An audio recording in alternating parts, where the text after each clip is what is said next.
Our single act of courage can change a destiny. But what happens when truth reveals more than anyone expected? She thought she was just defending a stranger, never knowing her bravery would shake the world of power and wealth. You're watching African Tales by Sanan. Tell us in the comments where in the world and at what time you are watching this story. Don't forget to like, share, and subscribe for more emotional and suspenseful African stories. The poor girl who defended a stranger, not knowing he was her billionaire. Boss Ayana Tesfaye lived in the crowded edges of Addis Ababa, where the houses were small, the streets were noisy, and the air carried the mixed scent of roasted coffee beans and dust. She was only 20, yet her shoulders carried the weight of years. Her father had died when she was a child, leaving behind nothing but debts and a few broken tools.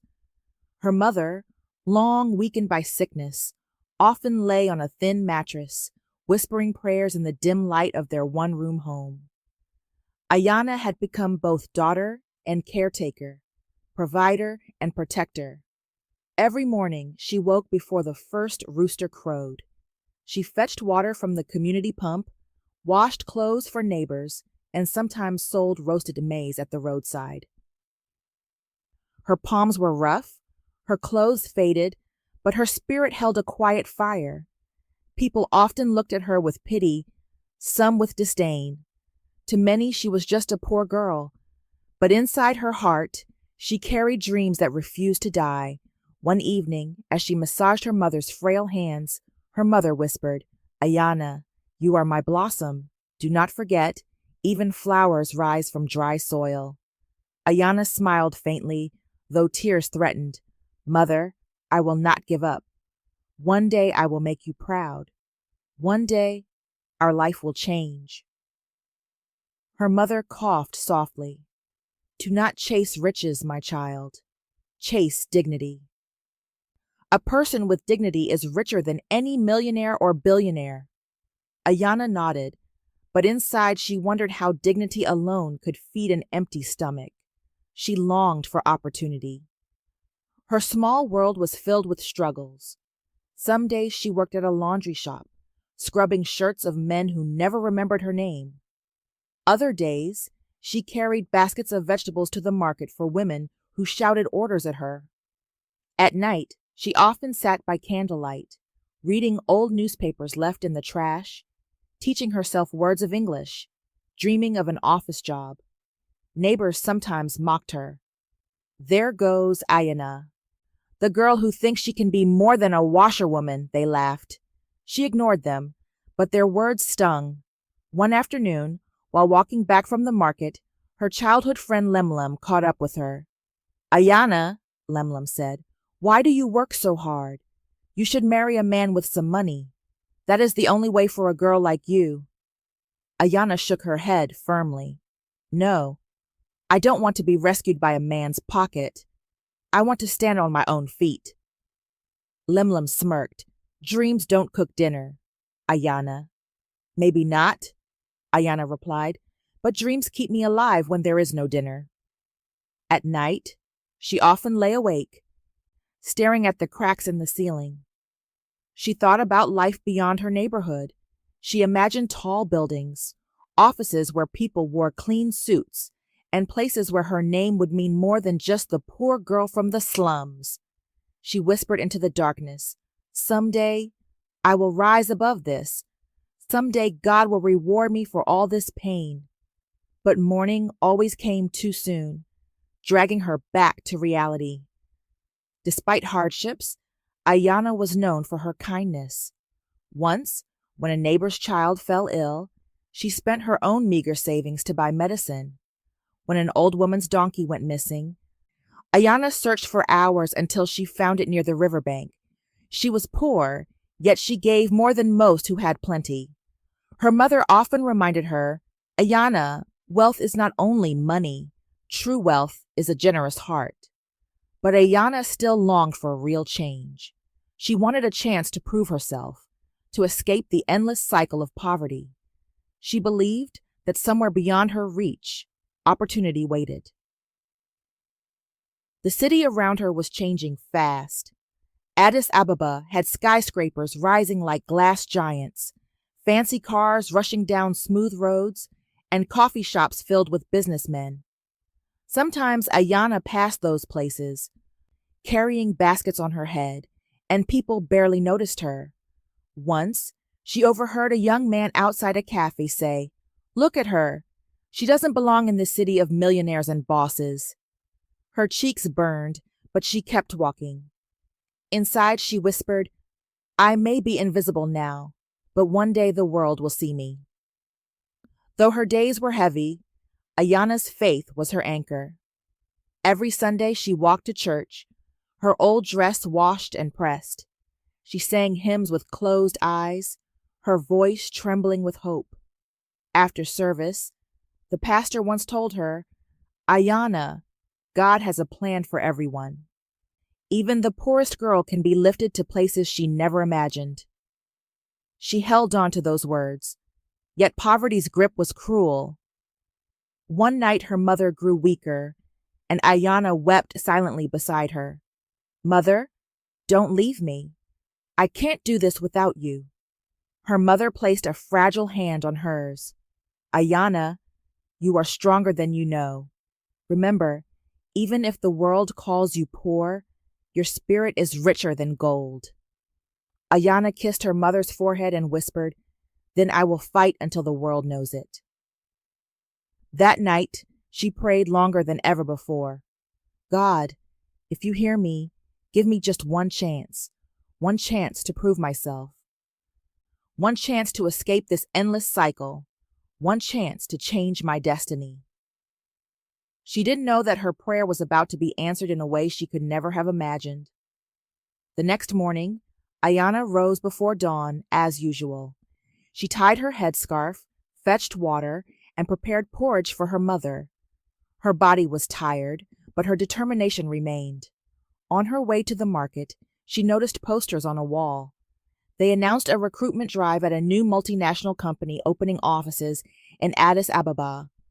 They were looking for clerks, receptionists, and assistants. Ayana stopped. Her breath caught in her chest. "Could this be my chance?" she whispered. Her heart raced as she read the details again and again. She had little formal education, but she could read, write, and speak some English. She had determination, honesty, and courage. Maybe, just maybe, they would see something in her.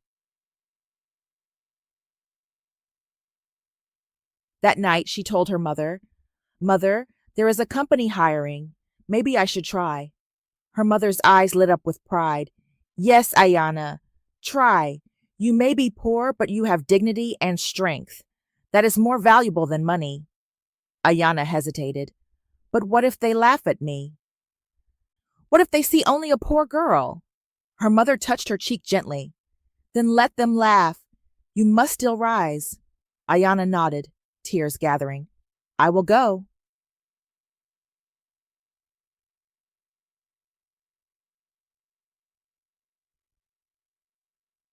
The days leading to the interview were restless. Ayana borrowed a blouse from a neighbor, polished her old shoes until they shone, and practiced introducing herself in the mirror. She whispered, "My name is Ayana Tesfaye. I am hardworking. I am honest. I am ready to learn." Sometimes she faltered, nerves making her voice tremble. Other times she stood tall, believing for a moment that destiny was within reach.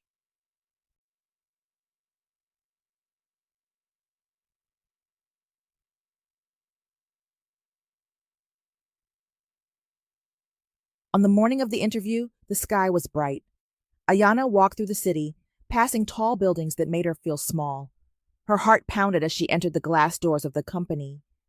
Inside, everything felt different.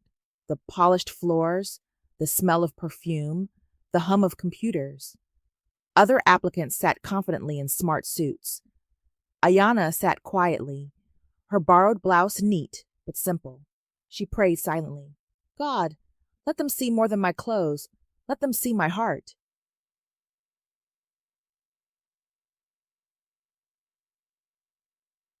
While waiting, she overheard whispers. Look at that girl. She doesn't belong here. Maybe she came to the wrong place. Ayana lowered her gaze, but inside she whispered, I belong anywhere I choose to be. When her name was finally called, she took a deep breath and walked into the room.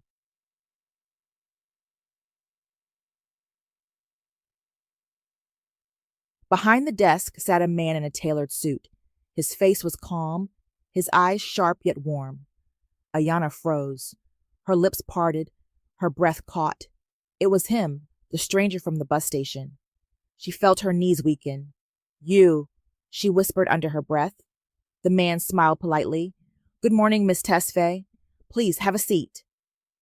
Ayana sat down slowly, her mind swirling. The man I defended, he is the boss? Her pulse thundered. She couldn't understand. How could the simple stranger she had protected be sitting here, commanding the room like a king?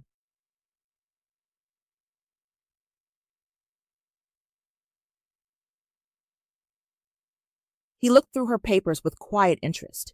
You've worked many small jobs, he said. Laundry, market errands, house help. Why do you want this job? Ayana swallowed hard. Because I'm not afraid of work. Because I want to learn. Because I believe honesty and effort can change a life. Even the life of a poor girl. The man's lips curved faintly. Honesty and effort. Those are rare words these days. She dared to meet his eyes. I have nothing else to give but that. For a moment, silence hung heavy between them. His eyes softened, remembering the courage with which she had defended him. He said quietly, almost to himself, sometimes the poorest hands hold the richest spirit. Ayana didn't fully hear. She only prayed he would see her worth.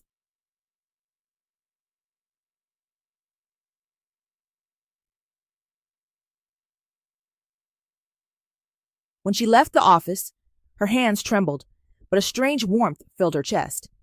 She had faced the interview, faced a stranger who was now her boss. Her journey had begun, though she could not yet imagine how far it would take her.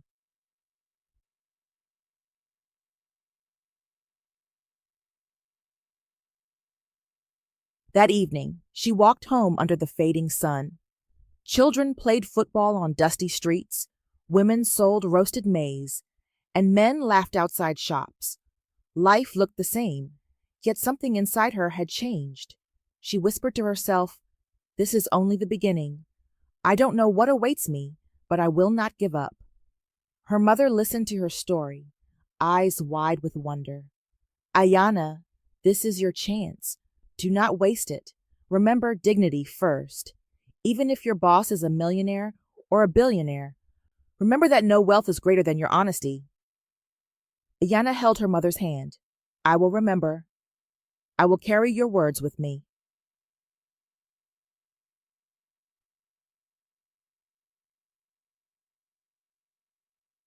But as night settled, Ayana lay awake again, staring at the cracks in the ceiling. She thought of the stranger, now her boss. She thought of his calm voice, his hidden strength, and the mystery in his eyes. She whispered into the dark, who are you really? And why do I feel like destiny has tied our paths together? Unseen by her, far away in his private residence, the same man sat in silence, thinking of the poor girl who had defended him without knowing who he truly was. And so, the story of Ayana Tesfaye and her billionaire boss had truly begun.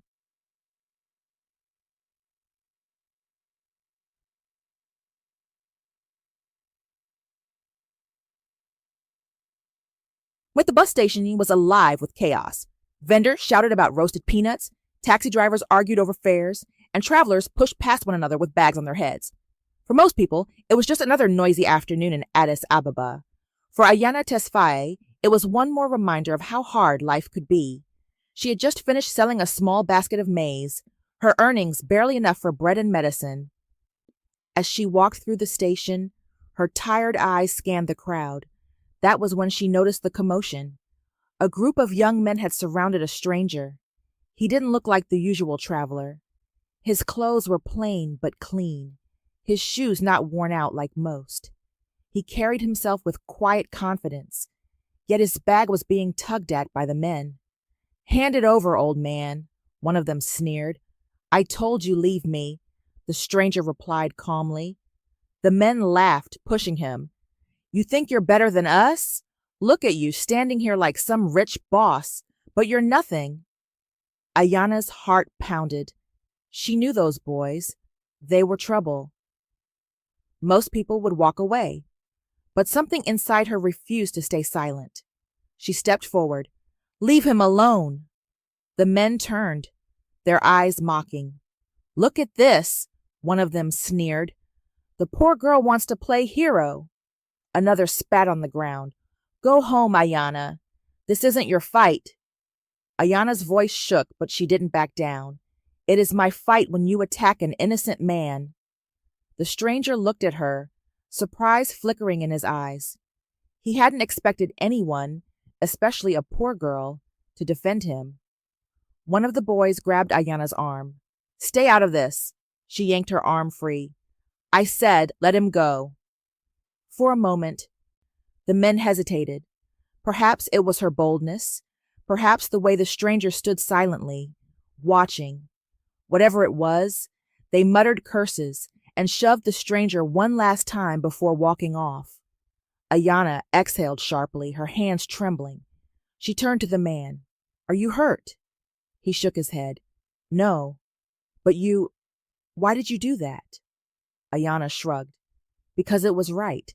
They had no reason to attack you." The man smiled faintly. "You risked yourself for me, yet you don't even know me." "I don't need to know you," Ayana said softly. "I only need to know what's right." For a moment, silence stretched between them, filled only by the noise of the bus station. The stranger's eyes softened. He studied her carefully, as if she were more than just another passerby. Finally, he said, "You're braver than most people I've met." Ayana lowered her gaze. "I'm just a poor girl. Bravery doesn't buy food." The man chuckled gently, though his voice carried weight. "Sometimes bravery buys far more than food. Sometimes it buys destiny." Ayana frowned, not understanding. But before she could ask, he adjusted his bag and gave her a small nod. "Thank you, Ayana Tesfaye." She blinked in shock. "How do you know my name?" He smiled faintly. "I hear things. People notice you even when you think they don't." Her heart skipped, but before she could speak again, he disappeared into the crowd, leaving her confused and breathless.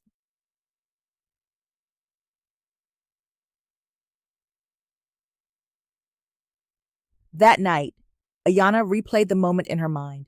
Why did he help me with those words? Why did he know my name? Her mother noticed her silence. "Ayana, what troubles you?" Ayana shook her head. "Nothing, Mama. Just a strange encounter." Her mother smiled knowingly. Sometimes strangers are angels in disguise. Ayana whispered to herself, or maybe devils in disguise. She couldn't tell.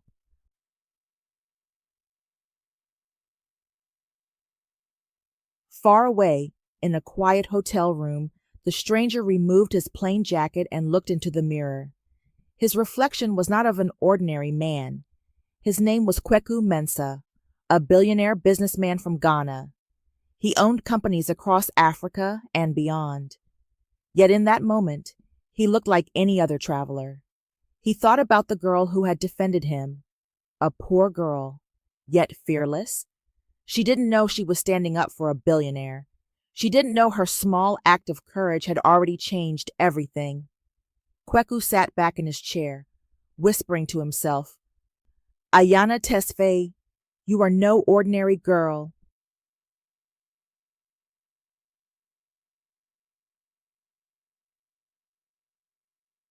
The next days moved on, but Ayana couldn't forget the encounter. Every time she walked through the station, she half expected to see him again. She wondered why his eyes had lingered on her, why his words had felt heavier than casual gratitude. Meanwhile, Kweku continued his travels through the city, observing life as an ordinary man. He visited markets, drank coffee at roadside stalls, and listened to conversations of workers and vendors. He wanted to understand real life, far away from boardrooms and billionaire meetings. Yet no matter where he went, the memory of the poor girl who defended him followed him like a shadow.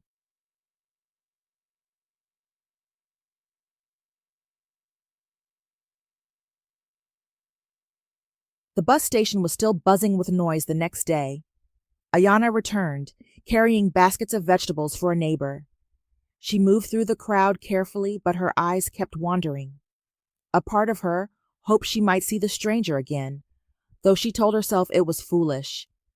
As she placed the basket down, she heard voices behind her. The same group of men from before were laughing loudly. They mocked people passing by, boasting about how no one dared confront them. Ayana felt anger rising. "Useless cowards," she muttered under her breath. One of them turned, sneering. "What did you say, poor girl?" Ayana straightened her back. "I said you're cowards. Picking on innocent people doesn't make you strong." The men stepped closer, their eyes narrowing. But before anything could happen, a voice cut through the noise. "Leave her alone." It was him, the stranger. He stood calmly, yet his presence felt powerful. The men shifted uneasily. They remembered his quiet resistance and Ayana's fearless defense. This time they muttered curses and walked away. Ayana turned to the man, her relief clear. "You came back?" He smiled faintly. "And you stood up again, without fear. You don't change, do you?" Ayana laughed nervously. "Fear is always there, but I don't let it win." The man's eyes glimmered with respect. "That's rare. Most people let fear decide everything." For a moment they stood in silence amidst the chaos of the station. Then he asked, "Do you always fight for strangers?" Ayana replied softly, "Only when no one else will."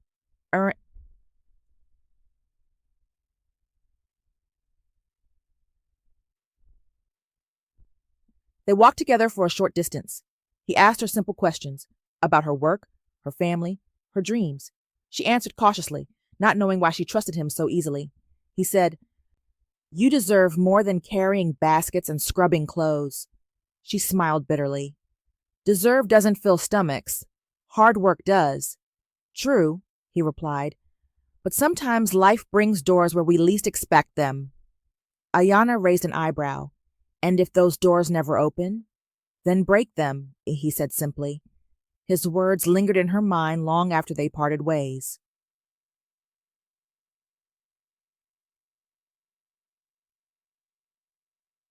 That evening, Ayana told her mother about the encounter. "There's something about him, Mama. He doesn't speak like other men. His eyes, they're different." Her mother smiled faintly. "Perhaps he carries secrets." "People are not always who they seem." Ayana frowned.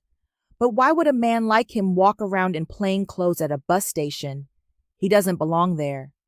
Her mother's voice grew thoughtful. "Sometimes the richest souls hide in plain sight." Ayana shook her head. "He can't be rich. He looked ordinary." Her mother touched her hand gently. "Wealth is not always seen in clothes. Remember that."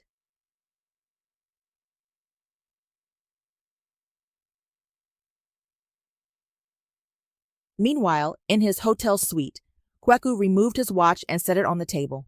He stared at the city lights through the window. His life as a billionaire was filled with luxury, power, and influence. Yet none of it gave him peace. He whispered to himself, "That girl, she doesn't know who I am. She defended me not for money, not for gain. She defended me because it was right. How many people would do that for a stranger?" He thought about his board meetings back in Ghana, about business partners who flattered him only for contracts, about so-called friends who cared only for his fortune. None of them had the honesty of that poor girl at the bus station. "Ayana Tesfaye," he murmured, tasting her name on his lips. "You've reminded me of something I almost forgot, what it means to be human."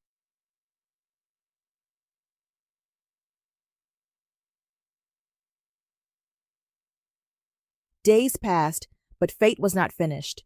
One afternoon, Ayana carried laundry through the city when she saw the stranger again. He was standing near a coffee stall, sipping from a small clay cup, blending easily with the crowd. She hesitated, then walked up to him. "You seem to like this bus station," she said with a smile. He chuckled. "And you seem to find trouble wherever you go." She laughed softly. "Maybe trouble finds me." They talked again, this time more freely. He told her stories of traveling through different cities, of seeing both wealth and poverty. She listened with fascination, though she noticed he never mentioned where he truly came from. Finally, she asked, "Who are you, really?" He looked at her, his gaze steady. "Just a man searching for truth." "That doesn't sound like an honest answer," she said, half teasing. He smiled faintly. "Honesty is not always safe, but someday you'll know who I am." Her heart skipped. Something about his words carried weight, like a promise she couldn't understand.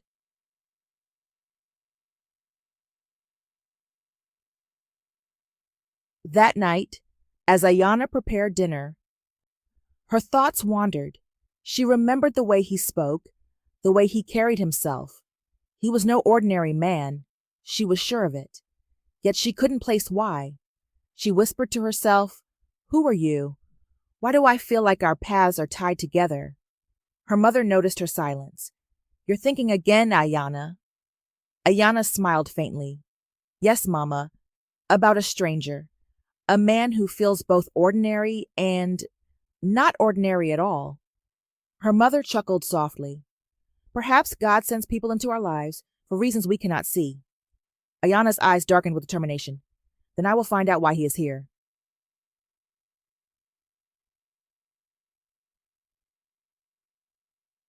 Meanwhile, Kweku sat alone in his suite, pen in hand, writing notes for his company. His assistant in Ghana had no idea where he was or why he traveled alone. He had slipped away to test something money could never buy, the truth about people. He thought of Ayana again, her boldness, her honesty. "She has nothing, yet she carries herself like a queen," he whispered. "She stood against cowards without knowing I was a billionaire. That is the kind of spirit the world rarely sees." He leaned back, closing his eyes. For the first time in years, the heart of a billionaire felt touched by something beyond wealth. And far across the city, Ayana lay awake, the memory of the stranger's words echoing in her mind. Sometimes bravery buys destiny. She didn't know it yet, but the poor girl who defended a stranger had already stepped onto a path that would lead her into the hidden world of a billionaire boss.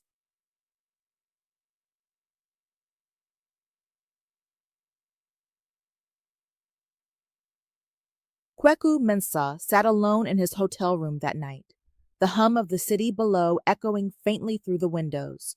To anyone who passed him on the street earlier that day, he had looked like an ordinary traveler. But the truth was far different. He was not an ordinary man. He was a billionaire. Born in Ghana, Kweku had built an empire from scratch. His company, Mensah Holdings, stretched across Africa, real estate in Accra, technology hubs in Lagos, factories in Nairobi, and trading links across continents. He was known in boardrooms, respected by governments, envied by competitors. People spoke of him as a millionaire many times over, but those who knew the truth whispered the word billionaire. Yet wealth had brought him little peace. Every handshake in the business world carried hidden motives.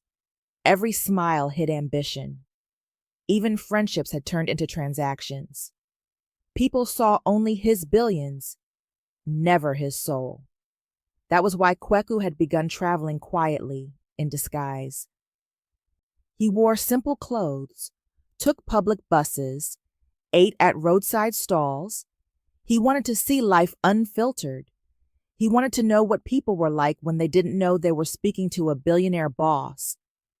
And in that journey, he had met her, Ayana Tesfaye, the poor girl who defended him without hesitation, the girl who looked danger in the eye and said, "No more." She didn't know him, didn't ask for a reward, didn't even hesitate to stand for what was right. Now, as he sat staring at the city lights, her image returned again and again. Her trembling voice, her steady eyes, the way she refused to bow to fear. He whispered to himself, "A poor girl with more courage than the richest men I know."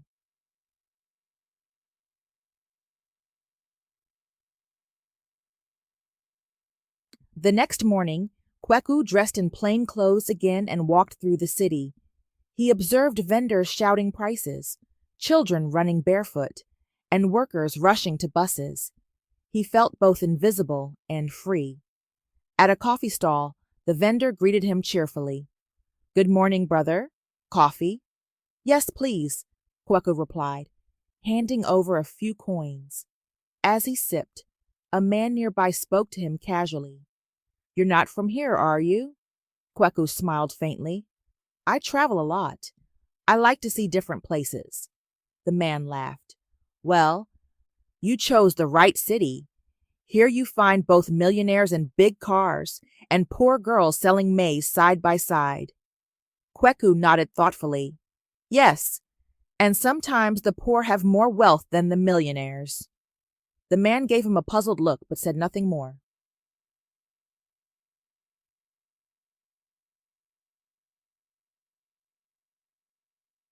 Later that day, Kweku met with his assistant over the phone.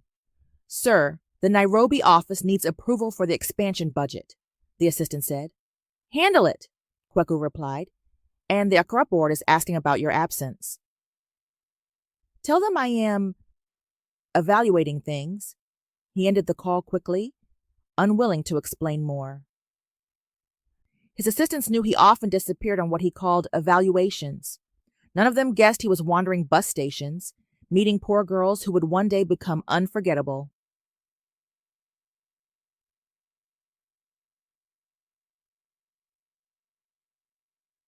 Meanwhile, Ayana's own life carried on. She scrubbed laundry, carried baskets, cared for her mother. Yet her mind kept returning to the stranger. She wondered why his words had felt so heavy. She remembered how he had said, "Sometimes bravery buys destiny." She whispered to herself, what did he mean? Who is he really?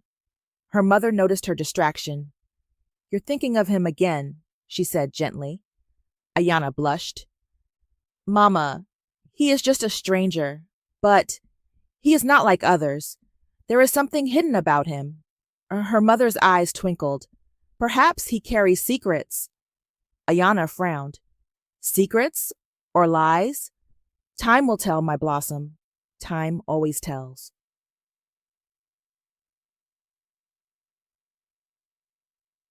That evening, Kweku attended a private dinner hosted by a wealthy Ethiopian businessman.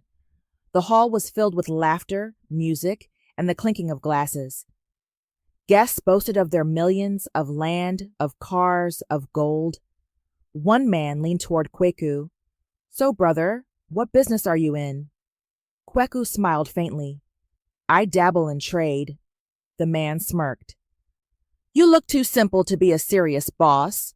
Perhaps you are just a traveler." Kweku said nothing, sipping his drink. He was used to underestimation. In truth, he was the wealthiest man in the room, but he preferred silence to pride.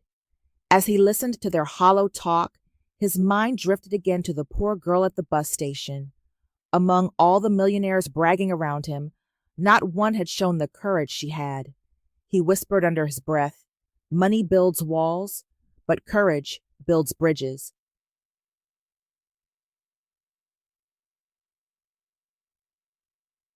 The days passed, and Kweku kept moving quietly through the city.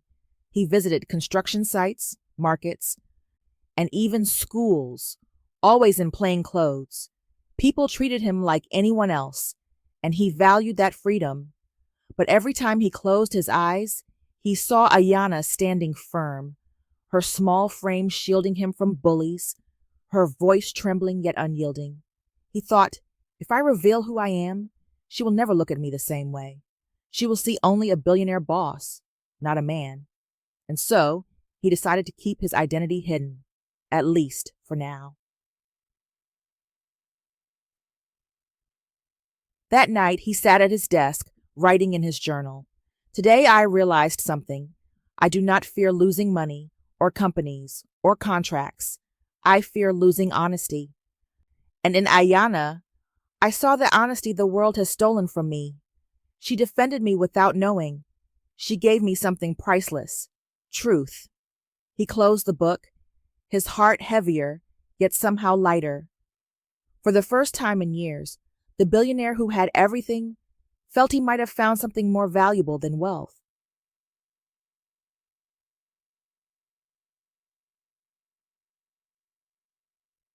The following morning, Kweku rose early and walked through the heart of Addis Ababa. He moved like any ordinary man, greeting shopkeepers, buying fruit from vendors, and listening to the rhythm of the city.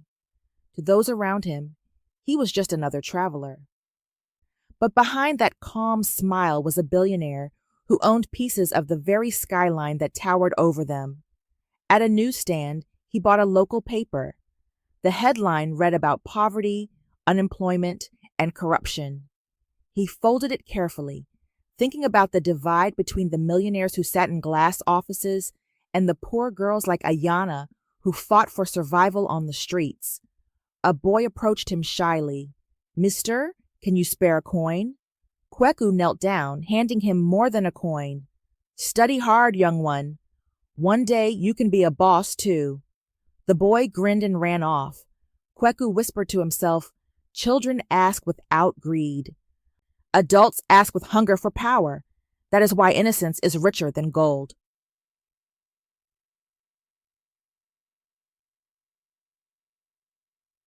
Later, he returned to his hotel. His phone buzzed again with calls from Ghana. His financial manager spoke urgently. "Sir, we must finalize the deal in Lagos. The investors are waiting." "I will return soon," Kweku said calmly. "But sir, the board grows restless. They cannot understand why you wander, instead of sitting at the billionaire's table where you belong." Kweku's voice grew firm.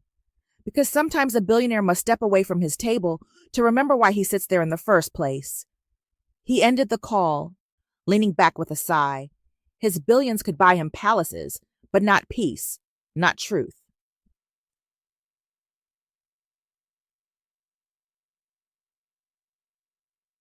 Meanwhile, across the city, Ayana was folding laundry by the river. Her hands moved quickly, but her mind wandered. She thought about the stranger again. The way he spoke, the way he carried himself. Ordinary, yet not ordinary. Her friend Lemlem walked over. "Ayana, you seem distracted. Who is he?" Ayana flushed. "No one. Just a man I defended." Lemlem raised an eyebrow. "A poor girl defending a man? That sounds like trouble." Ayana frowned. "Not trouble. He he made me feel like my courage mattered." Lemlem scoffed. "Courage doesn't pay bills. A rich boss does. Forget him." But Ayana whispered under her breath, "He isn't like other men. He's hiding something."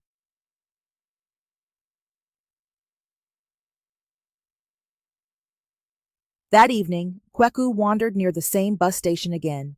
He watched the crowds, vendors selling bread, women carrying baskets, men arguing over fares. Life moved on with its usual rhythm, yet his eyes searched for one face. And then he saw her. Ayana was helping an old woman lift a heavy sack. Her brows furrowed with effort, yet she smiled warmly as the woman thanked her. Kweku's chest tightened. She had nothing, yet she gave everything. That was the wealth no billionaire could measure. He approached slowly. "Always helping others, I see." Ayana turned, startled, then relaxed. "You again." "Do you wish I'd disappear?" he teased. She shook her head. "No. But you appear like shadows." Suddenly, with stout warning. "Perhaps destiny pushes me toward you," he said softly. Her heart fluttered, but she masked it with a small laugh. "Destiny doesn't visit bus stations." "Perhaps it does," he replied, his gaze steady.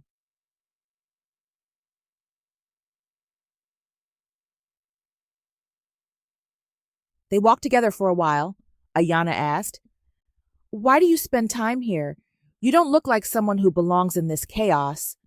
Kweku smiled faintly. And what do I look like? She studied him. Like someone educated, someone who belongs in offices, maybe even in the company of millionaires and bosses, not here among vendors. He chuckled. Appearances deceive. Sometimes a man must leave his palace to find his soul. Ayana frowned. That sounds like something a poet would say, not a traveler.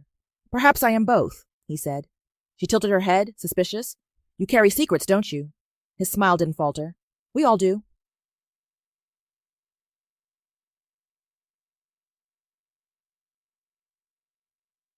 That night, as Ayana recounted the conversation to her mother, her voice trembled with uncertainty. He is not what he seems, Mama. He hides more than his name. I can feel it. Her mother coughed softly. A man's secrets can either build or break. Be careful, my blossom. Ayana nodded slowly. I will be careful, but something tells me his secrets will change my life.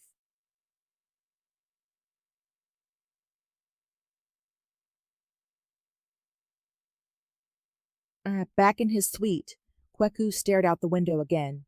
His reflection in the glass showed both the billionaire and the man in plain clothes. He spoke aloud as if confessing to himself.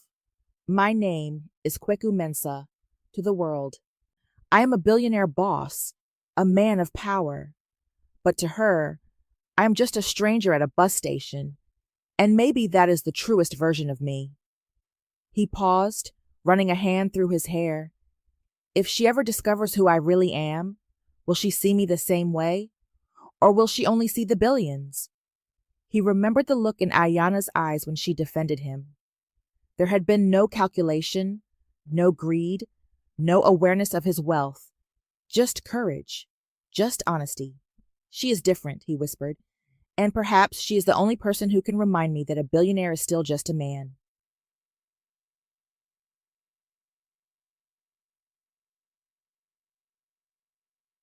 As the city lights flickered, two lives moved forward on paths destined to collide. Ayana, the poor girl whose bravery was her only wealth, and Kweku, the billionaire boss hiding behind plain clothes. Neither knew how deeply their worlds would soon entwine. But one truth was already clear. The girl who defended a stranger had already shaken the heart of a billionaire.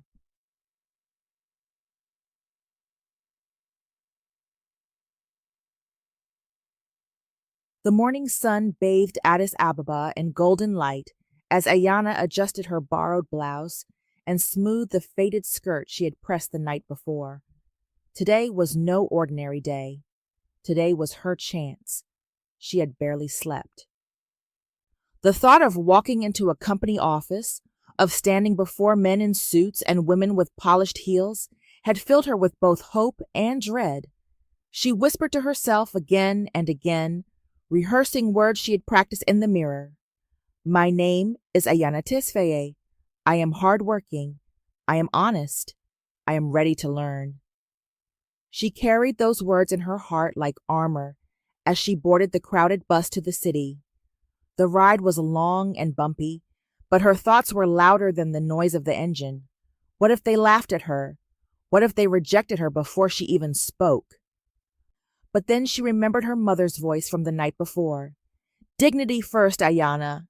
Even if your boss is a millionaire or a billionaire, remember, no wealth is greater than your honesty.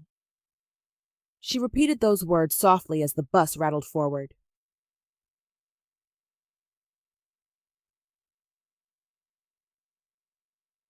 When she arrived, the building towered above her like a glass mountain. The company's name gleamed proudly on the front, the letters bold and sharp. She had never entered such a place before. Her reflection looked back at her in the glass doors. Nervous eyes, trembling hands, but determination etched across her face. Inside, the reception area was filled with other applicants. Some wore crisp suits, others carried shiny handbags, and all of them seemed more confident than her.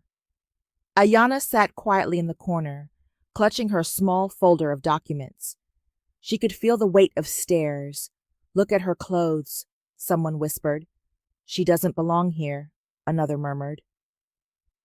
Ayana closed her eyes for a moment, whispering, God, let them see more than my clothes. Let them see my heart.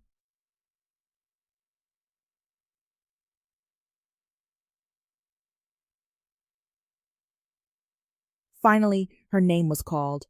Her legs shook as she walked into the interview room. She kept her eyes low at first, not daring to look up until she stood before the desk. And then her breath caught. It was him, the stranger. The man she had defended at the bus station sat before her in a perfectly tailored suit, his presence filling the room. He looked calm, composed, and powerful. Nothing like the helpless traveler she remembered. Ayana's lips parted, but no words came. Her heart thundered in her chest. You, she whispered before she could stop herself. The man smiled politely, as though they were strangers meeting for the first time. Good morning, Miss Tesfaye. Please, have a seat. Ayana sat down slowly, her mind spinning. She tried to gather her thoughts, but confusion overwhelmed her. The man I defended, he's my boss?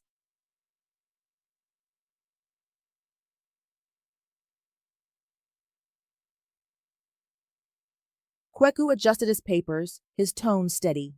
I see you've worked many small jobs, laundry, market errands, house help. Tell me, why do you want this position? Ayana swallowed, her voice trembling at first. Because I want to build a future. I want to learn, to grow. I don't have a degree, but I have honesty and I'm not afraid of hard work. Kweku's eyes held hers for a long moment. Honesty and hard work, rare qualities these days. She clasped her hands tightly. I may be a poor girl, but I believe honesty can open doors even money cannot. A faint smile touched his lips. He remembered her standing between him and the men at the bus station, trembling, yet unyielding.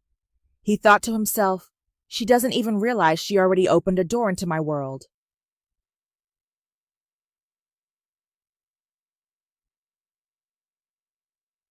The questions continued. Ayana answered each with honesty, sometimes stumbling, sometimes steady. She admitted her weaknesses but emphasized her willingness to learn.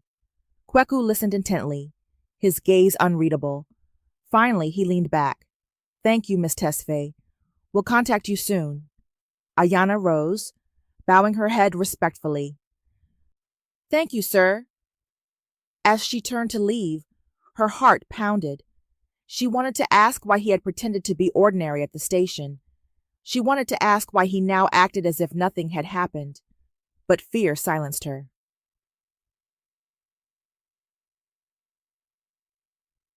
When she stepped outside, the other applicants looked at her with smirks. She won't last a day, one whispered. She's too plain, another added. Ayana ignored them, walking out into the sunlight with her head high. She didn't know whether she had impressed the billionaire boss inside, but she knew one thing. She had spoken her truth. On the bus ride home, she whispered to herself, even if I fail, I will not regret it. I tried, but deep inside, a spark of hope burned.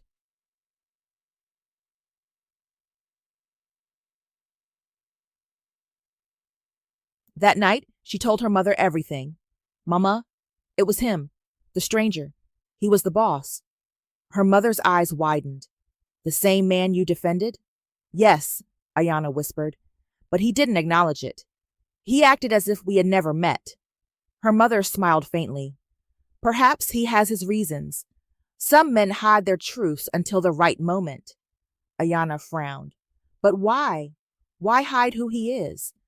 Her mother's hand rested on hers. Because even a billionaire may fear being seen for what he truly is. Ayana lay awake that night, staring at the ceiling once more. She whispered into the silence, Why did you hide from me? And why do I feel that my life will never be the same again?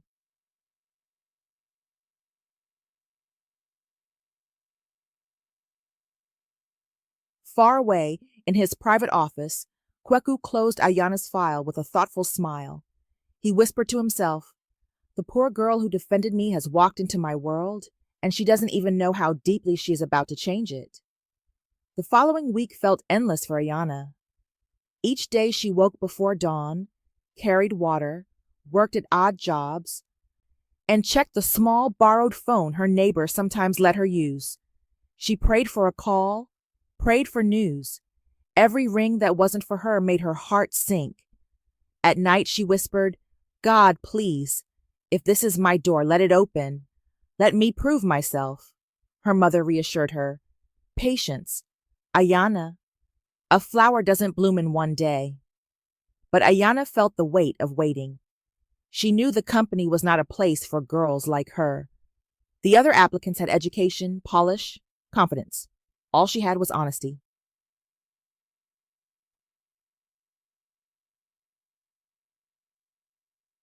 Then, on a Thursday morning, a letter arrived. Her hands trembled as she opened it. Her eyes filled with tears as she read, "Congratulations, Miss Tesfaye. You have been selected to join our office as an assistant. Please report Monday morning." She pressed the letter to her chest, whispering, "Thank you, God. Thank you." Her mother embraced her, tears spilling down her cheeks. "You see, Ayana, honesty is stronger than gold. You may be poor, but today you step into a new beginning."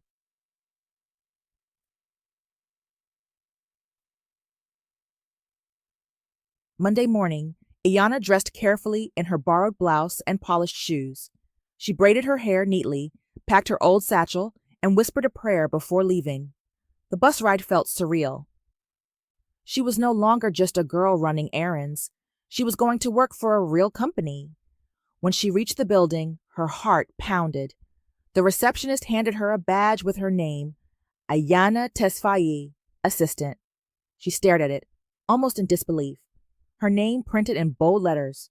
For the first time, she felt seen.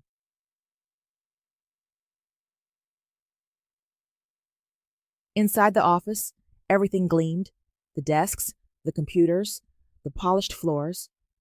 Colleagues glanced at her, some with curiosity, others with disdain. She overheard whispers.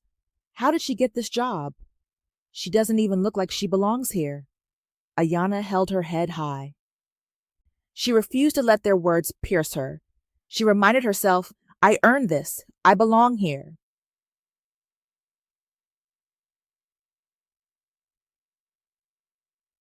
When she entered her small office space, she found a note waiting for her. It read, "Report to Mr. Mensah's office at noon." Her heart skipped. Mr. Mensah? The stranger? The billionaire boss? At noon, she walked to his office, her palms sweaty. She knocked gently. "Come in," his deep voice called. She stepped inside. The room was elegant yet simple. He sat behind a large desk, reading documents. He looked up slowly, meeting her gaze with calm intensity. "Miss Tesfaye," he said. "Welcome." She bowed her head slightly. "Thank you, sir." He gestured for her to sit. "How was your first morning?" "Nervous," she admitted, "but I will do my best." "That is all I expect," he replied. There was a pause. Ayana gathered her courage. "Sir, do you remember me? From the bus station?" For a moment his eyes flickered, but his voice remained composed.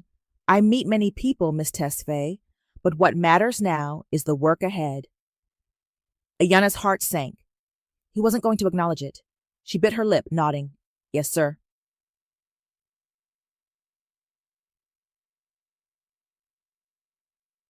The days turned into weeks. Ayana worked tirelessly, filing reports, typing letters, answering calls. She stayed late, learning what others ignored.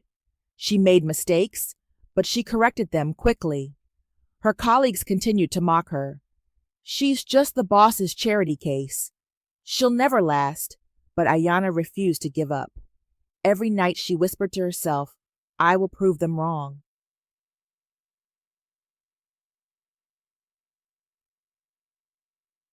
One evening, as she finished typing a report, the office was nearly empty. Suddenly, the door to her desk opened. It was him, Mr. Mensah. "You're still here?" he asked. "Yes, sir. I wanted to finish this report. He studied her for a moment, his eyes softer than usual. You work harder than anyone here. Ayana lowered her gaze. I must. My family depends on me. He stepped closer. You remind me that wealth means nothing without honesty and courage. Her breath caught. She looked up. Sir, you speak like a man who carries burdens, not just billions. For the first time, his mask slipped. A shadow crossed his face. Perhaps I do. Ayana tilted her head. Why do I feel you are not what you seem?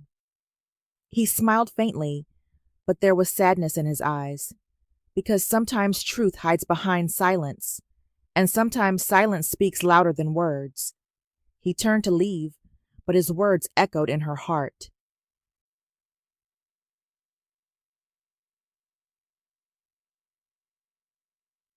That night, Ayana sat with her mother, telling her about the day. Mama, he is different. He carries something heavy. He is not like other bosses. Her mother nodded knowingly. Perhaps he is a man of secrets. But remember, Ayana, even a billionaire is still human. Do not fear him. Do not worship him. See him for who he is. Ayana whispered, I don't know who he is yet, but I will.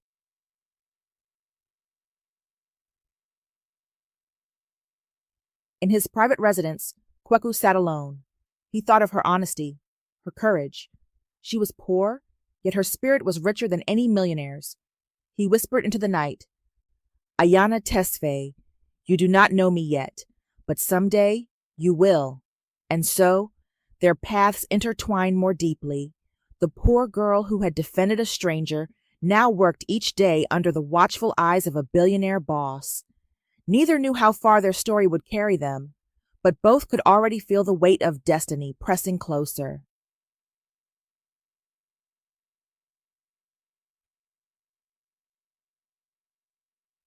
Ayana Tesfaye's first weeks at the company were far from easy.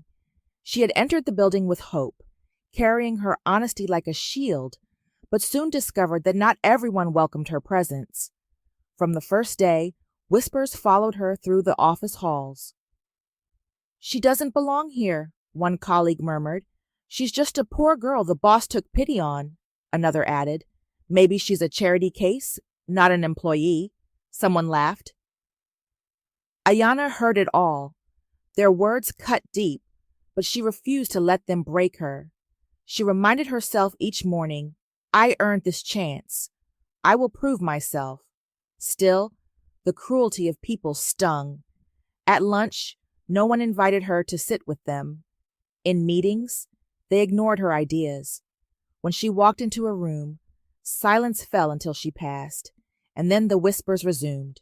One afternoon, while Ayana carried files, two women blocked her way. Be careful not to trip. Village girl, one said mockingly.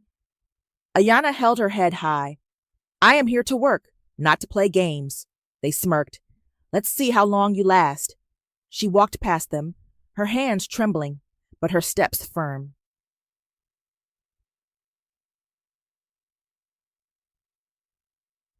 Despite the hostility, Ayana poured her heart into her work. She stayed late to finish tasks, corrected mistakes others left behind, and read through company manuals at night. Slowly, she began to understand the rhythm of the office. Her efforts did not go unnoticed. One evening, as the sun dipped low, she was still at her desk, typing furiously. The office was quiet.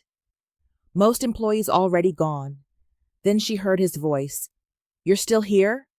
She looked up to see Mr. Mensah standing near her desk, his suit jacket off, his tie loosened. His expression was calm, but his eyes carried curiosity. Yes, sir, Ayana said softly. I wanted to finish this report before tomorrow. He studied her for a moment. Most people would have left hours ago. Ayana lowered her gaze. Most people don't have a sick mother waiting at home. I can't afford mistakes. I must prove myself every day. Kweku's lips curved faintly. You remind me of something important. That wealth without effort is hollow. Ayana tilted her head slightly. You speak like someone who knows both wealth and struggle. For a moment, silence stretched between them. Then he said quietly, "Perhaps I do." Before she could ask more, he nodded and walked away, leaving her with more questions than answers.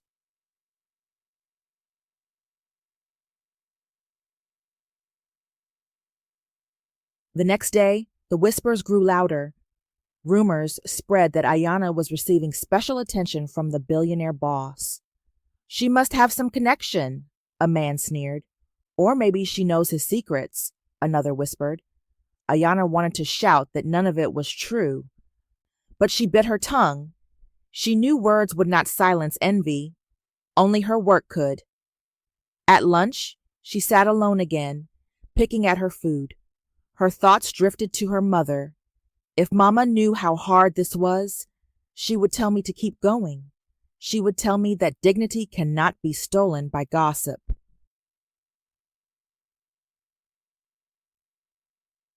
That evening, she found herself in the elevator with two colleagues who didn't notice her at first. They whispered about her openly. "The boss looks at her differently. She's nothing but a poor girl. She doesn't deserve this place. Maybe she's here because of pity, not because of skill." Ayana's chest tightened, but she stood silently until the elevator doors opened. Then, before stepping out, she turned and said softly, "Pity didn't bring me here. Courage did." She walked away, leaving them stunned.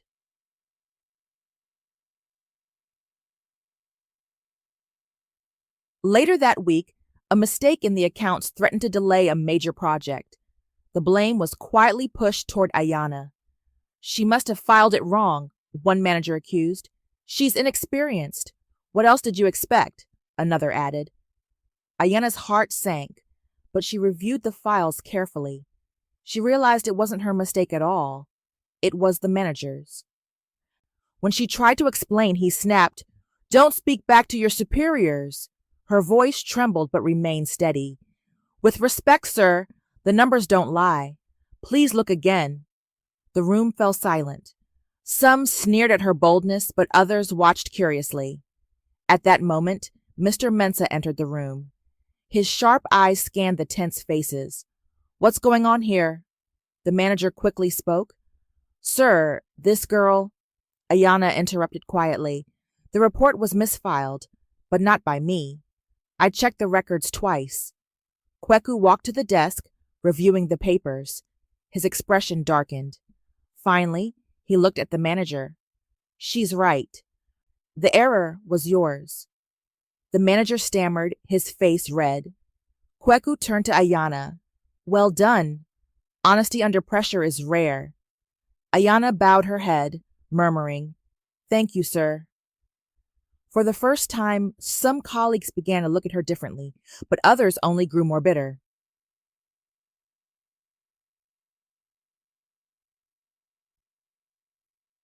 That night, Ayana returned home exhausted. She sat beside her mother, tears in her eyes. "Mama, they hate me. No matter what I do, they mock me." Her mother held her hand gently. "Let them mock. The poor girl who walks in truth is richer than all the millionaires who mock her." Ayana wept softly, but her mother's words strengthened her. She whispered, "Then I will not give up. Even if the world laughs, I will stand."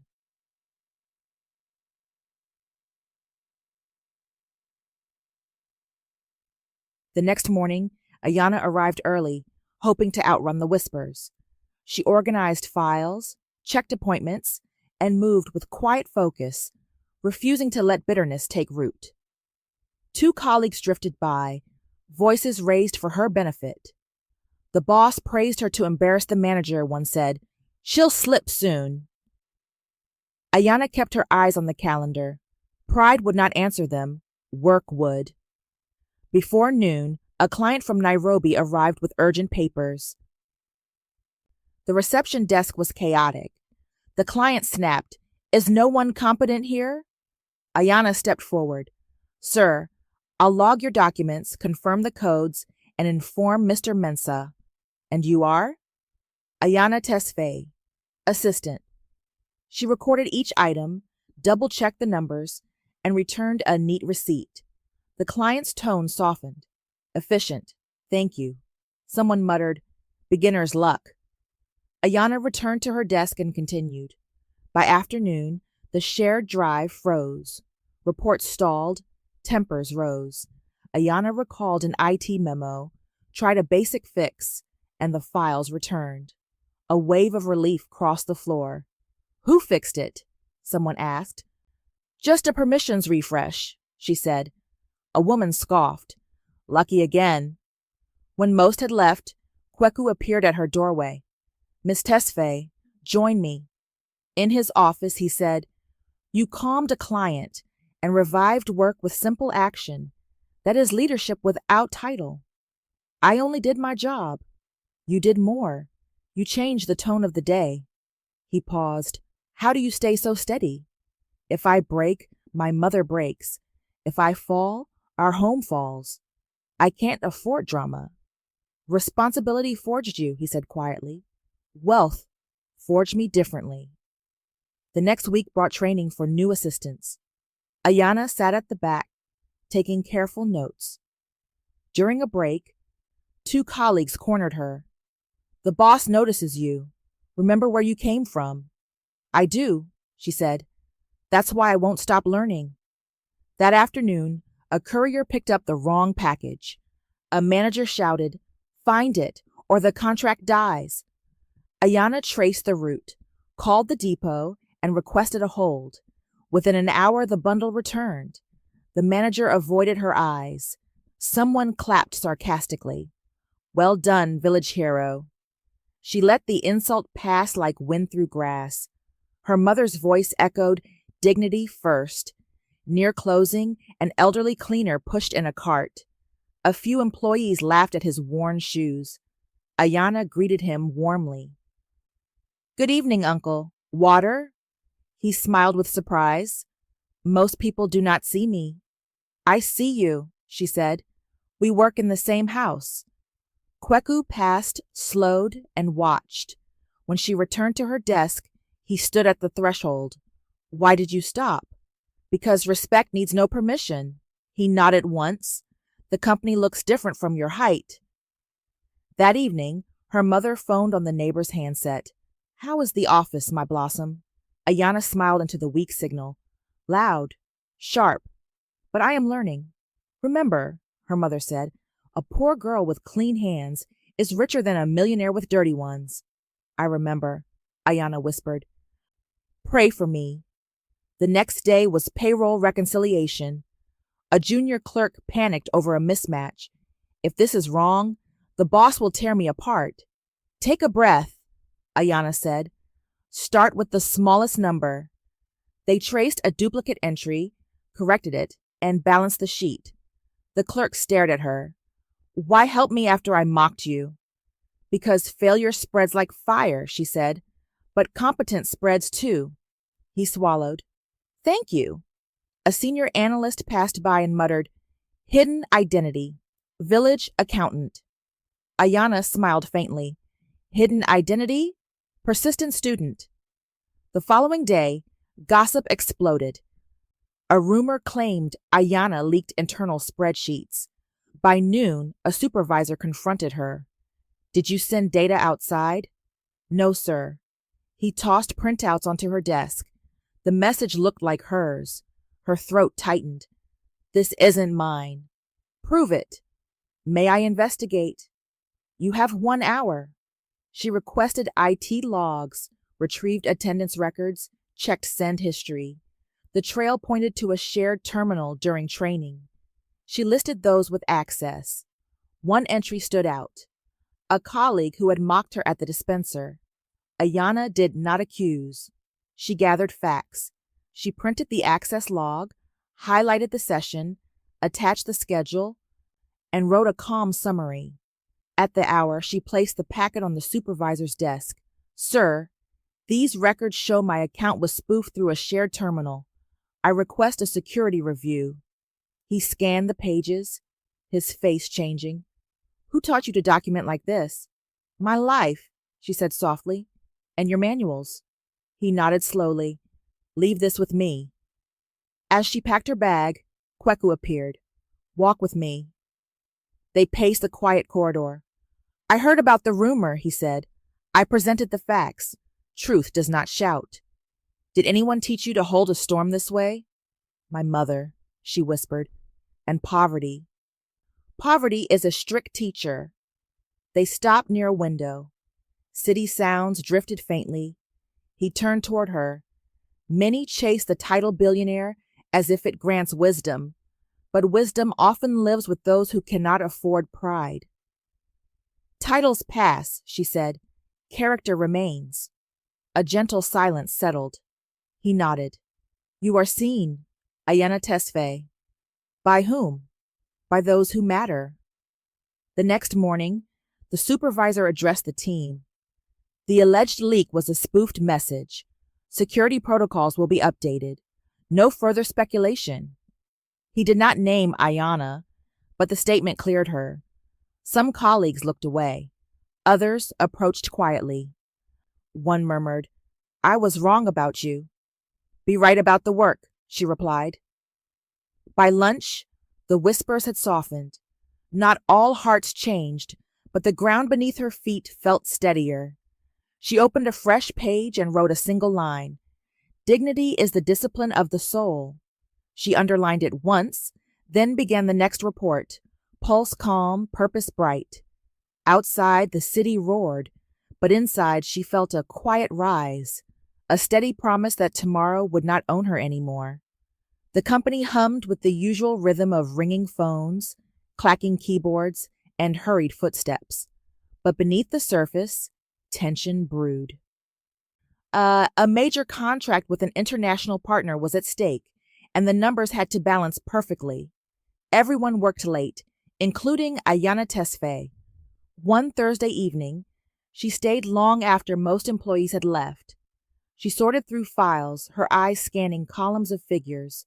Suddenly, she froze. Something was wrong.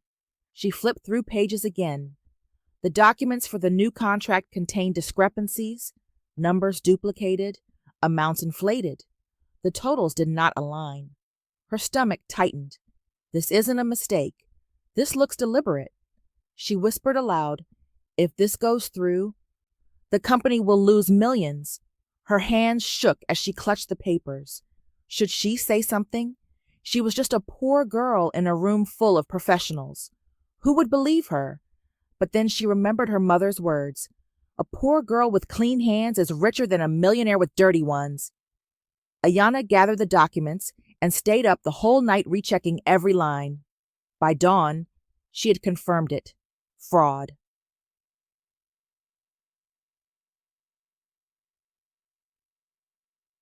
The next morning, she walked into the office clutching the file tightly.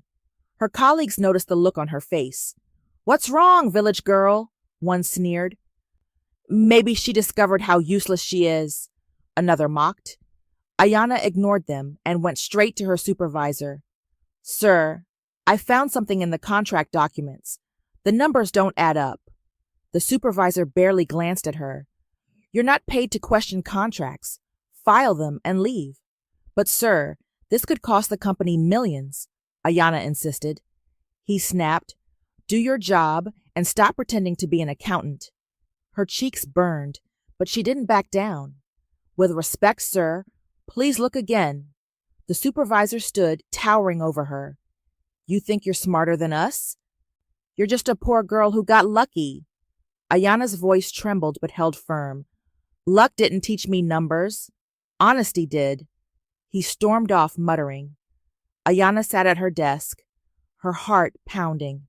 She knew the truth, but how could she make anyone listen?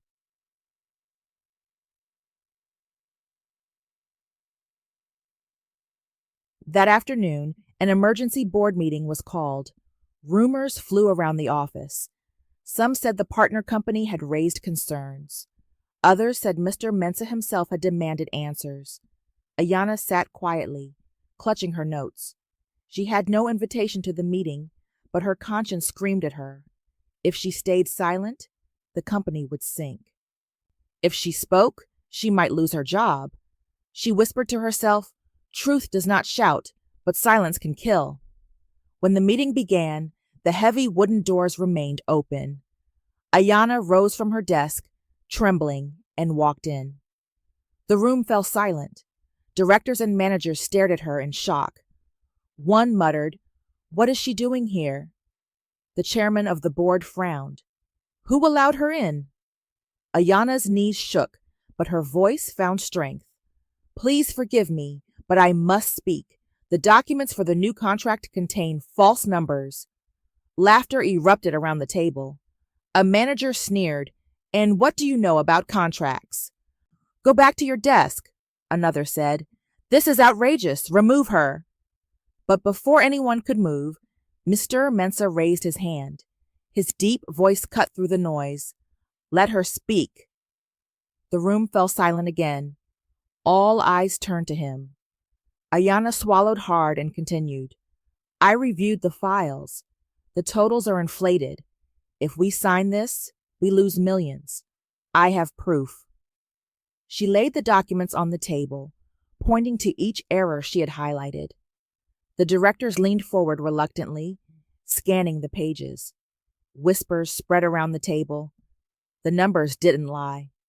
One director muttered, "This could destroy us." Another whispered, "How did we miss this?" The supervisor who had mocked her turned pale. Kweku leaned back in his chair, his eyes steady on Ayana. "You discovered this yourself?" "Yes, sir," she said, her voice trembling. "I worked late. I checked every number twice.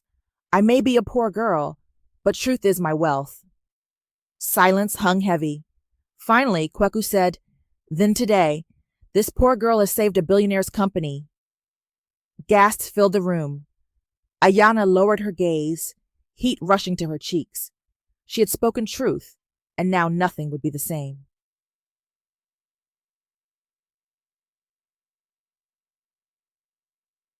The room remained silent after Kweku's words.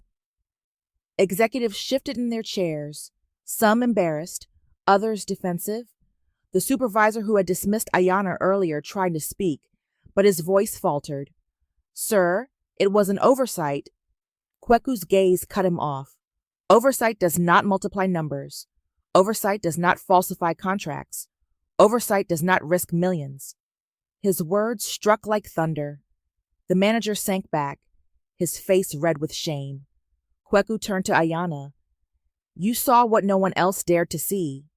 Tell me, what gave you the courage to stand in this room when even your own supervisor silenced you?" Ayana's throat tightened. She clasped her hands together and spoke softly. "Because silence would have stolen more than money. It would have stolen truth. And my mother always said, a poor girl with clean hands is richer than a millionaire with dirty ones." The boardroom fell into a hush. Some directors lowered their eyes. Others studied Ayana with new respect. Kweku leaned forward, his voice firm. "Remember her words. Let them echo in this company. For without truth, even billionaires collapse like sand."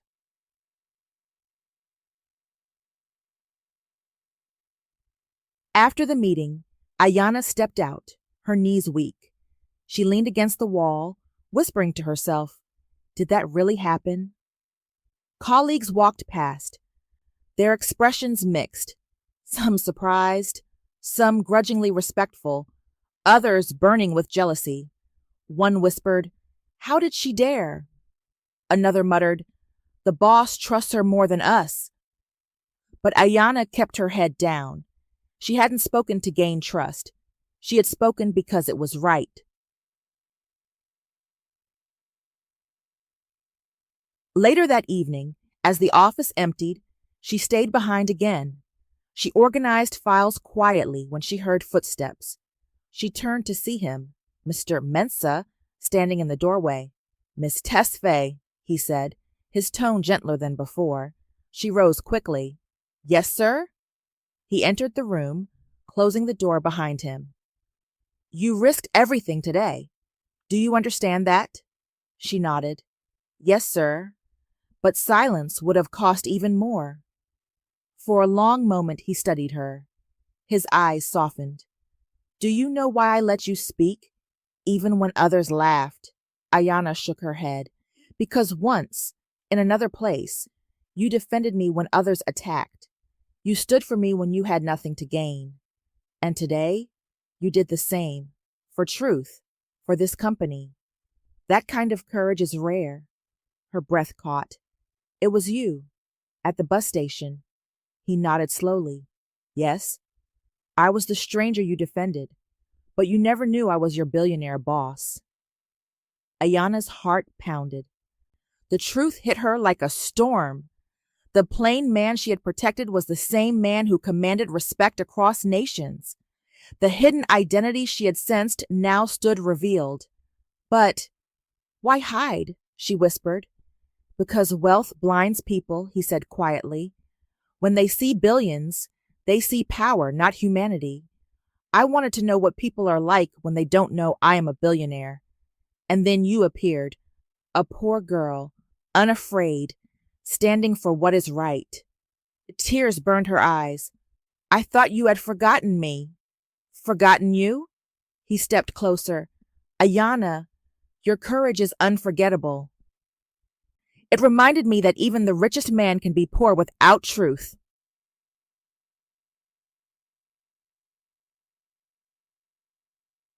Silence stretched between them, heavy yet full of meaning. Ayana looked down, her voice trembling.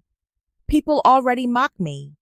If they know I defended you before, they will think I only have this job because of pity. He shook his head. Let them think what they want. You did not earn this by pity. You earned it with honesty, and I will make sure no one forgets that. Her eyes lifted to his. Why do you care so much? His answer was soft.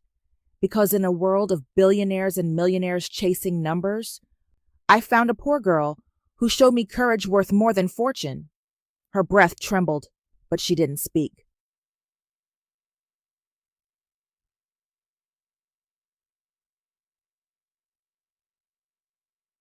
The following day, word of the crisis spread quietly through the office. Though no announcement was made, everyone knew Ayana had uncovered the fraud. Whispers changed tone. She saved the company. She's braver than any of us thought. Maybe the boss sees something we don't.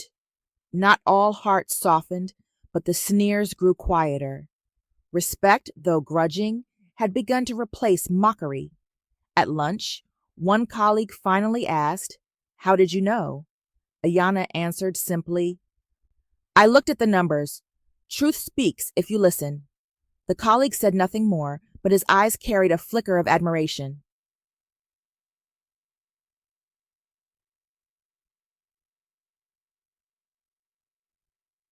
That evening, as Ayana prepared to leave, she saw Mr. Mensah again. This time, he stood outside, watching the city lights. She hesitated before approaching. Sir? He turned, smiling faintly. Ayana, do you know what you taught me today? She shook her head. That even a billionaire boss with all his power still needs the courage of a poor girl to remind him what truth is. Her chest tightened. I am just doing my duty. No, he said softly. You are doing more. You are reshaping destinies.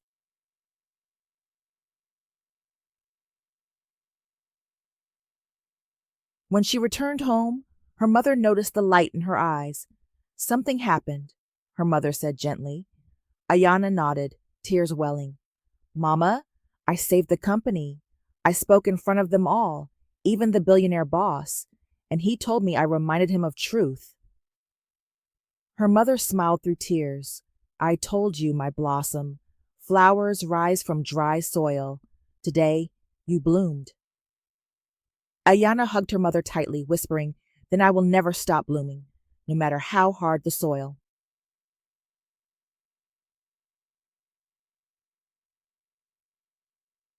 In his own home, Kweku sat by the window again. His mind returned to her words, her honesty, her trembling courage. She is different, he whispered to himself. She is not afraid of truth, even if it costs her everything. And perhaps that is the kind of wealth I've been searching for all along. The hidden billionaire had found something money could not buy, and Ayana, the poor girl, had discovered that her courage could shake the walls of power.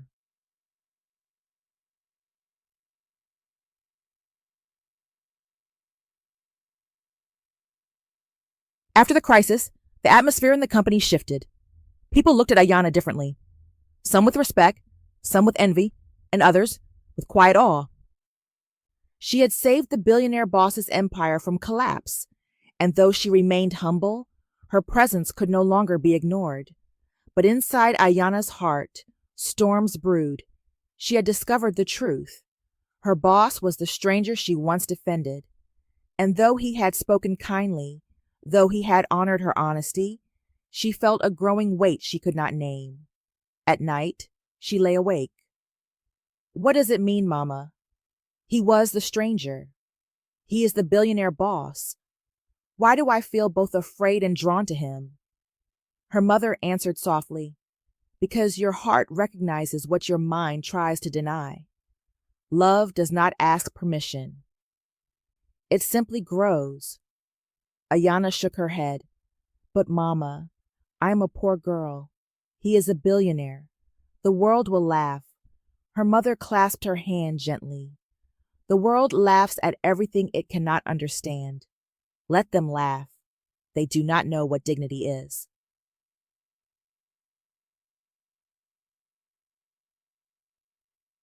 The next morning, Ayana entered the office with her usual quiet strength. She avoided stares, focusing on her work, but every time she passed Mr. Amensa's door, her heart quickened. That afternoon, he called her in.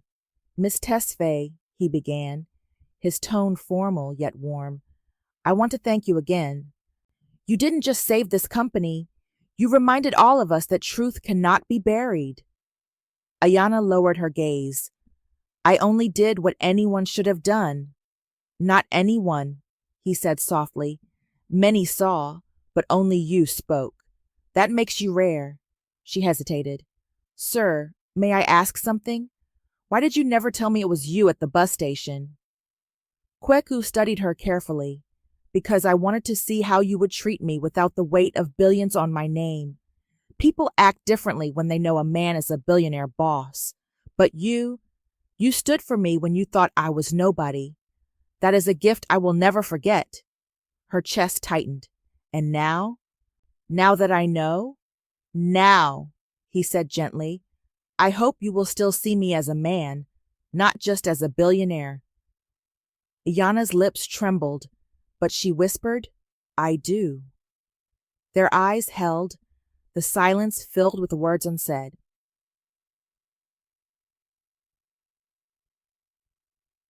Days passed, and something unspoken grew between them. He lingered longer at her desk, asking about her day, her mother, her dreams. She answered cautiously at first, but slowly opened. One evening, as she filed papers, he asked, What do you truly want in life, Ayana? Beyond survival? She looked at him, startled. I want peace for my mother. I want a home that does not leak when it rains. I want to be seen as more than a poor girl. That is all. He nodded slowly. Those are dreams wealth can build. But what about your heart? She flushed. My heart? My heart only wants honesty. He smiled faintly. Then perhaps we want the same thing.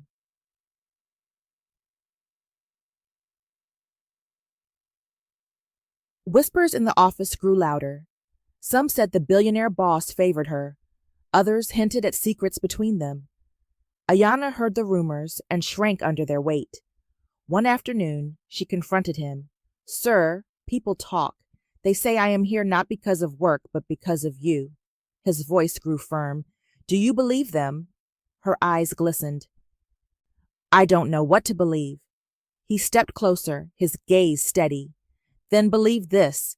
I could give jobs to 100 people with degrees and polish, but I chose you because you have what they lack. Truth, courage, heart. Let them gossip. Their words cannot erase your worth. Ayana's throat tightened. She whispered, But society will never accept a poor girl beside a billionaire. His voice softened.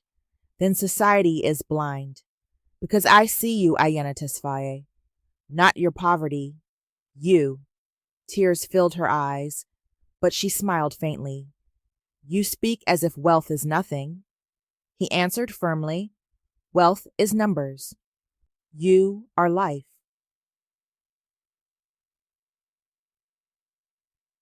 That evening, as she walked home, the city lights shimmered around her. She felt torn between fear and hope. Could love really cross the chasm between her world and his? Could a poor girl and a billionaire ever walk side by side?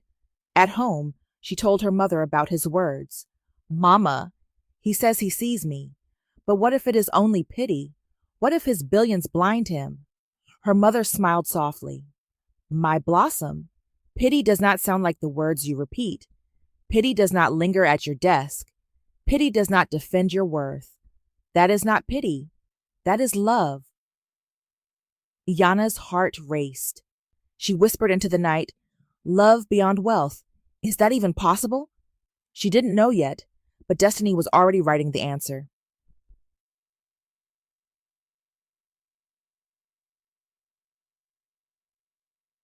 The days that followed only deepened the bond Ayana and Kweku shared. It wasn't spoken openly, not yet, but it lived in the spaces between their words, in the silences that lingered after every conversation. One afternoon, while she organized files in his office, he asked casually, Ayana, do you believe two people from different worlds can truly walk together? She froze, the papers trembling slightly in her hands. Different worlds? He leaned back in his chair. Yes, a billionaire boss and a poor girl, a man born into power and a woman born into struggle. Can they meet without one losing themselves? Ayana's voice was quiet but firm. I believe dignity makes us equal, but the world outside may not see it that way. His gaze softened. The world outside has never guided me. Why should it now? She swallowed, unsure what to say. The room grew heavy with words unspoken, and she excused herself quickly.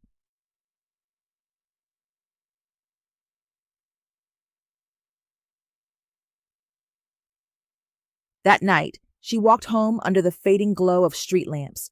Her thoughts swirled. Is it possible? Can love grow between us?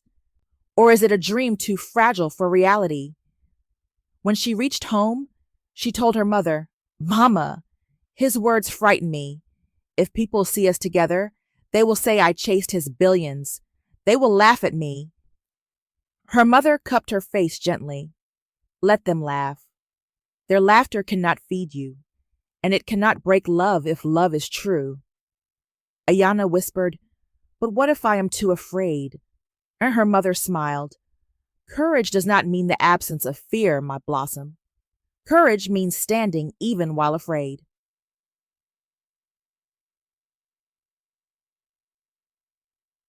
The following week, Kweku invited her to accompany him on a site visit. You know the city well, he said. Your insight could help me. Ayana hesitated, but agreed. They visited a factory where workers toiled under hot roofs, their shirts soaked with sweat. Kweku spoke with them, asked about their struggles, listened carefully. Ayana watched him quietly, her heart stirring. He is not just a billionaire boss. He cares. He sees. Later, as they walked back to the car, she said softly, You are not like other millionaires. You listen to people. He smiled faintly. Because I was once like them. Not poor like you, Ayana, but I knew struggle. I built from nothing. Wealth does not erase memory. She looked at him curiously. Then why do you hide who you are? His eyes darkened.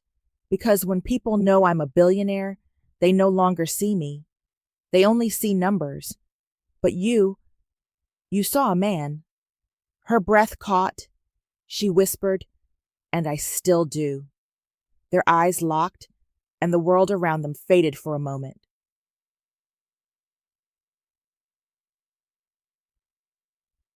But rumors continued to spread in the office. One afternoon, Ayana overheard colleagues. She walks with him now. She's playing the role of billionaire's pet.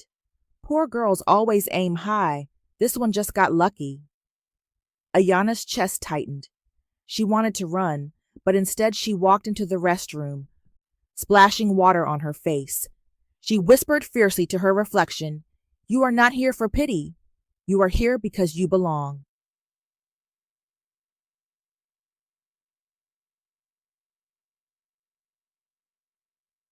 That evening, as she prepared to leave, Kweku called her to his office. He saw the sadness in her eyes. They talked again, didn't they? She nodded slowly. Yes. They think I am here because of you, not because of my work. He leaned forward. Then let me ask you, why do you think you are here? Her answer came steady. Because I worked hard. Because I refused to give up. Because truth is stronger than gossip. His lips curved in a proud smile. Exactly. Their words are smoke. You are fire. Ayana's eyes glistened. But I fear one day the smoke will choke me. He rose from his chair, stepping closer. His voice dropped to a whisper. Then I will be the wind that clears it. Her breath trembled. She had no reply.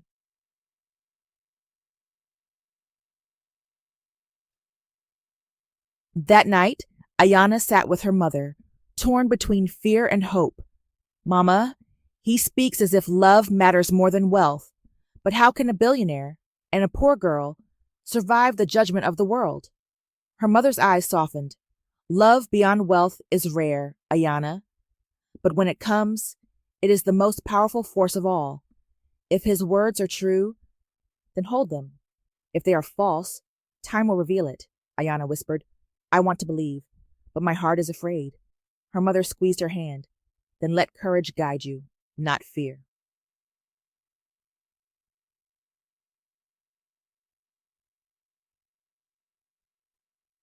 And the next day, Kweku asked her to stay after hours. The office emptied, leaving them alone in the quiet glow of evening. He walked to the window, gazing at the city lights. Ayana, he said slowly, I have lived among billionaires, millionaires, leaders, and kings. They all wanted something from me. But you wanted nothing. You gave me courage when I was only a stranger. Do you know how rare that is? Her voice shook. I never thought of what you had. I only thought of what was right. He turned to her, his eyes burning with sincerity. And that is why you are richer than all of them. Ayana, I want you to see me not as a billionaire boss, but as a man who has found something he cannot buy. Her lips parted, her breath caught. She whispered, And what have you found? His voice softened. You. Ayana's heart thundered. Tears filled her eyes, but a faint smile curved her lips. Then perhaps love is beyond wealth after all. For the first time, she allowed herself to believe it.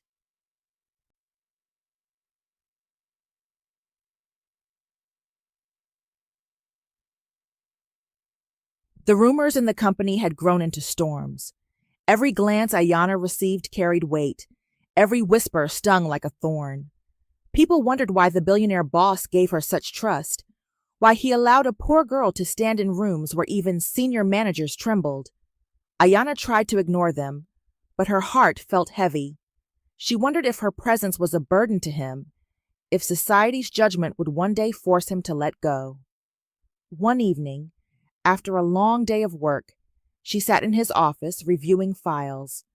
The city lights glittered outside the tall windows. Kweku walked in quietly, setting aside his jacket.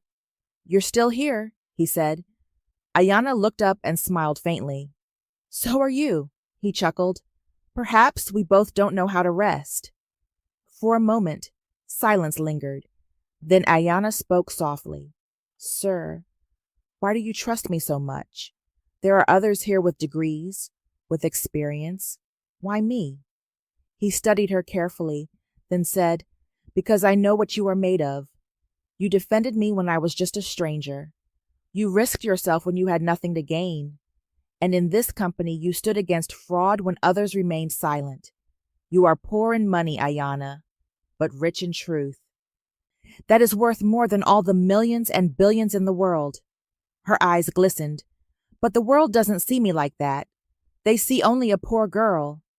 Then let the world see through my eyes, he said firmly.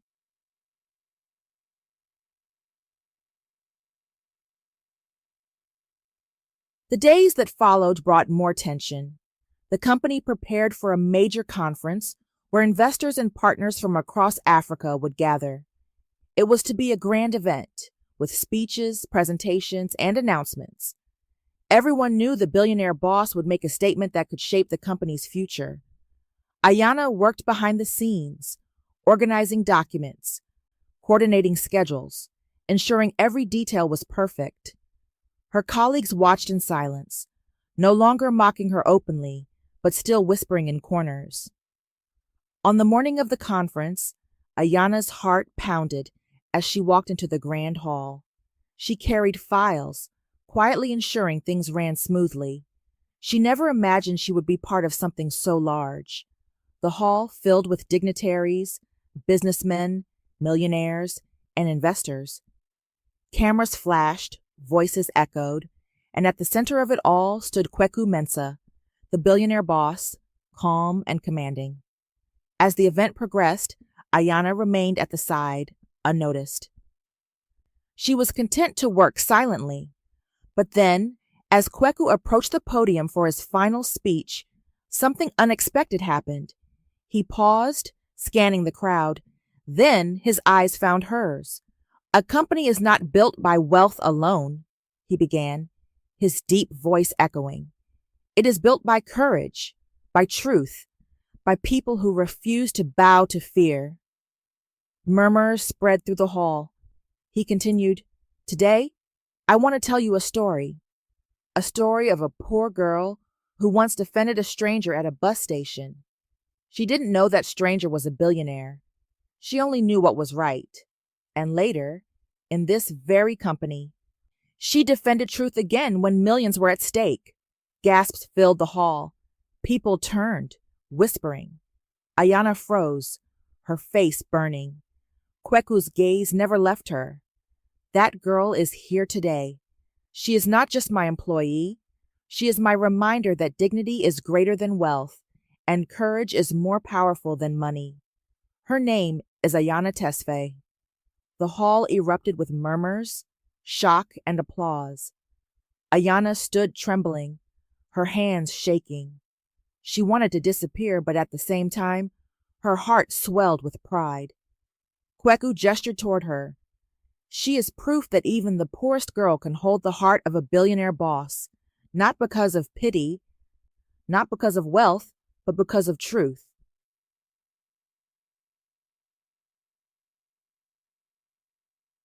Ayana's breath came in shallow gasps. She had never been the center of such attention. People stared at her, some with admiration, others with envy. But in that moment, she remembered her mother's words. Flowers rise from dry soil. Her eyes filled with tears as she whispered to herself, "Mama, today your blossom has risen."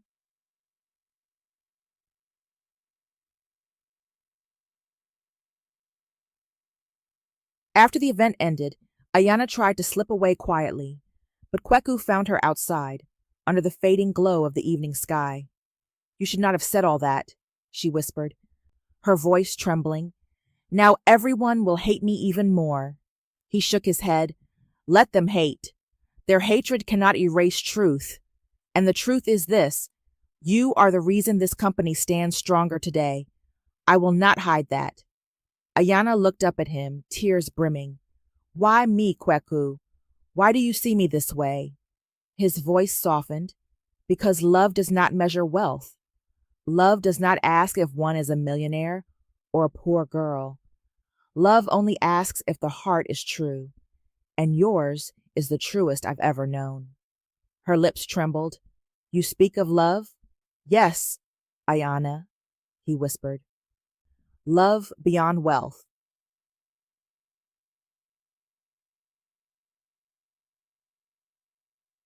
The night after the conference felt unreal to Ayana. Praise and jealousy followed her like twin shadows. She reached home late. "Mama," he said my name in front of everyone, Ayana whispered. "He called me his reminder of courage." Her mother squeezed her fingers. "And were you ashamed?" "No, I was afraid, but not ashamed." "Then you know the difference between fear and dignity?" her mother said. "Sleep, my blossom. Tomorrow needs a steady heart." Morning brought rumors, questions, and congratulations. Some colleagues greeted her kindly. Others looked away. Ayana accepted both. The billionaire boss arrived, greeted employees, paused at her desk. "Walk with me," he said. They stepped into a quiet lounge. He said, "I meant every word. You are the reason I still believe a company can have a soul." Ayana folded her hands. "Truth has a cost. People will measure me against your billions. They will say the poor girl climbed a ladder she did not build." "They can measure anything," he replied. "They can't measure your courage." "Kweku, are you sure?" she asked. "A billionaire boss beside a poor girl brings storms?" "I am not afraid of storms," he said. "I'm afraid of a life without truth." She nodded. "Then we must speak to my mother." That afternoon, they visited the small house on the city's edge. The corridor smelled of coffee and soap. Ayana's mother rose, surprised to see the man she knew in fragments. He greeted her with respect while Ayana told everything: the bus station, the hidden identity, the fraud, the speech, the words about love beyond wealth. Her mother turned to him. "Are you ready to honor what you said in public?" "Yes," he answered simply. "I am a billionaire, but I am also a man. I ask permission to walk with your daughter in truth." Tears filled Ayana's eyes. Her mother placed their hands together. "Then remember this blessing. Wealth is a traveling guest. Character is a house. Build your house first." They shared bread and spoke of futures. When he left, neighbors buzzed, but Ayana no longer hid. She felt the ground steady beneath her feet. The next week, the company launched a community scholarship. It bore no names, only a mission: fund honest students from poor families. Ayana drafted the guidelines, insisting on fairness. Some called it strategy. Others called it marketing. She called it justice. Kweku visited departments more often. He asked harder questions, listened longer, and promoted humility. He met cleaners by name. The culture shifted. People whispered that the billionaire boss had changed. In truth, he had remembered who he wanted to be. One afternoon, a former critic stopped at Ayana's desk. "I judged you," she said. "I was wrong." "Then help me judge numbers, not people," Ayana replied.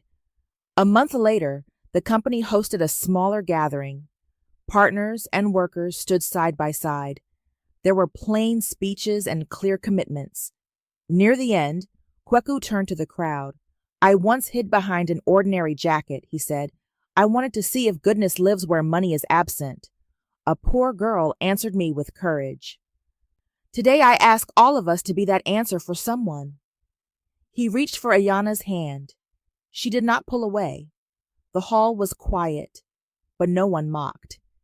Even the jealous understood they were witnessing something larger than gossip, an African love story braided with duty.